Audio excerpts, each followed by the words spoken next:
poem, and if I have time, I'd like to do a second one about this man.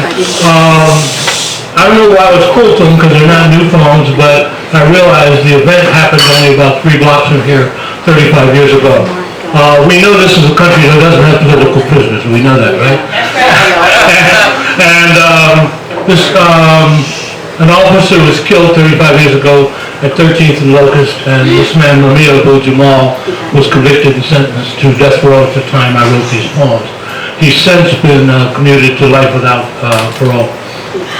And so the poems will speak for themselves. This first one is deals with facts that had to go either in court or around the case as I researched it. It's called Who Heard What and When Did They Hear It? Who heard what and when did they hear it?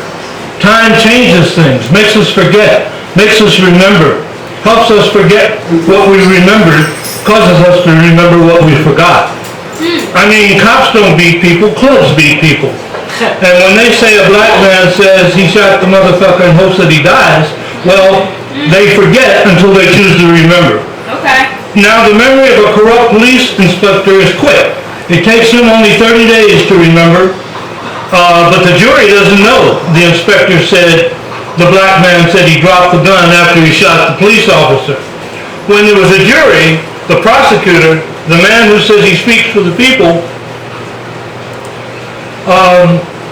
as in the people called the inspector to testify, did not call the corrupt inspector to testify on behalf of the people to tell the jury the black man said he dropped the gun after he shot the police officer. Who heard what and when did they hear it?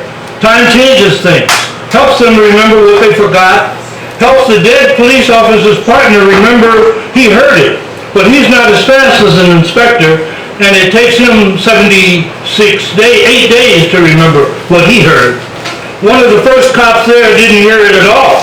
Some black men made the entire time, silent black man the entire time, silent with a bullet in his chest, silent with a police officer standing on his urine bag.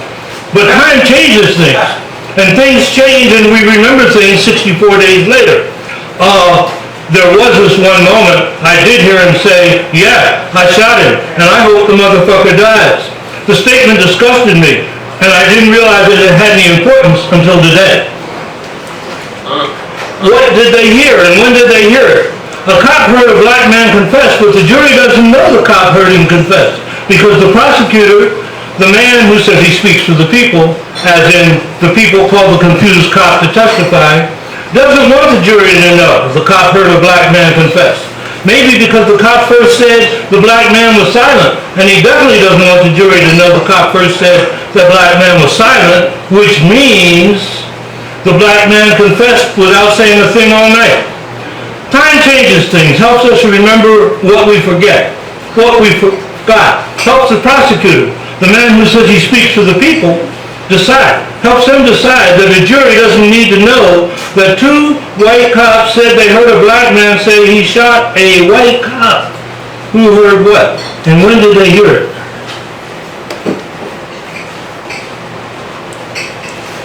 And the second piece is called it has 2 titles. It's called Can You Stand? And it's also called, in front of stand, I put the words in parentheses under. So it's also called Can You Understand? Yea, though Ramil walks through the valley of death, he fears no evil. That's why they want to kill him. Not because of what he's done, but because of what he does and says, if you can dig it.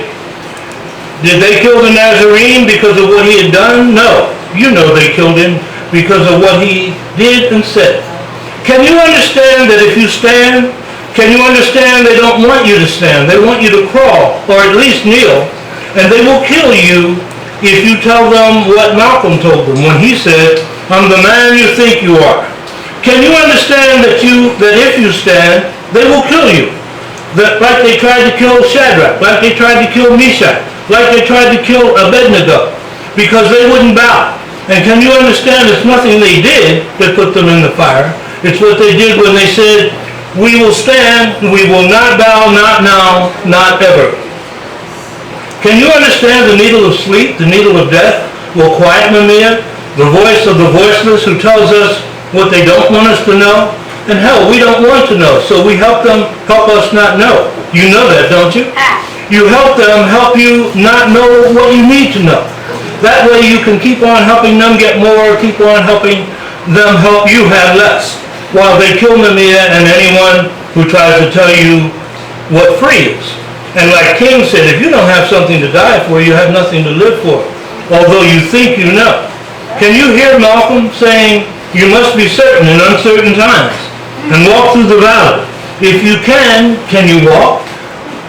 Huh? Can you walk through the valley and fear no evil like Mamiya can? Can you walk?